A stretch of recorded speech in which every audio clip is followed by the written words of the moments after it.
திருப்பாவை. ஓம் நமோ பகவதே வாசுதேவாய. திருப்பாவை பாசுரம் 30. வங்கக்கடல் கடைந்த மாதவனை கேசவனை திங்கள் திருமுகத்து சேழிழையார் சென்றிறைஞ்சி அங்கப்பறை கொண்டவாற்றை அணிபுதுவை பைங்கமலத் தன்தெரியல் பட்டர்பிரான் கோதை சொன்ன சங்கத்தமிழ் மாலை 30 தப்பாமே இங்கிப் பரிசுரைப்பார் ஈரிரண்டு மால்வரை தோள் செங்கண் திருமுகத்து செல்வத் திருமாலால் எங்கும் திருவருள் பெற்றின்புறுவர் எம்பாவாய். ஆண்டாள் திருவடிகளே சரணம். பெரியாழ்வார் திருவடிகளே శరణం. ఓడలుగల పాల సముద్రమును దేవతల కోసం మధించి వారికి అమృతాన్ని ప్రసాదించిన వాడును, బ్రహ్మరుద్రాదులకు ప్రభువైనట్టి నారాయణుని చంద్రముఖలైన గోపికలు అలంకృతులైరి.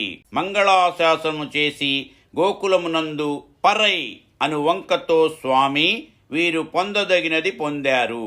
ఈ కైంకర్య విధమునంతను అలంకారమైన శ్రీవిల్లి పుత్తూరులో అవతరించినట్టియును తామరపూసల మాలలను ధరించిన పెరియాళ్వార్ల అనగా విష్ణు చిత్తుల పుత్రిక అయిన గోదాదేవి అనగా ఆండాళ్ళ తల్లి చేయించింది.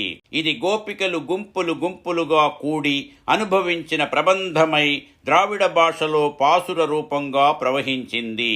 ఈ 30 పాసురాలను ఒక్కటిని కూడా విడవకుండా ఈ సంసారమున అనుసంధించువారు గొప్ప పర్వతము వలెనున్న 4 భుజములను ఆశ్రిత వాత్సల్యముచే ఎర్రబారిన కనుదోయి గల శ్రీముఖమును ఉభయ విభూతి ఐశ్వర్యములందును గల శ్రియ పతి యొక్క సాటిలేని దివ్య కృపను పొంది బ్రహ్మానందముతో కూడిన వారై ఉండగలరు.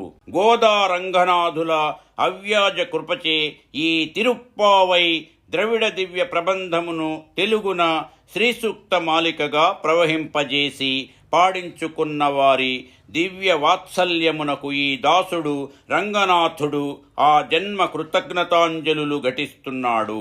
శ్రీ ఆండాళ్ తిరువడిగలే శరణం. పెరియాళ్వారు తిరువడిగలే శరణం.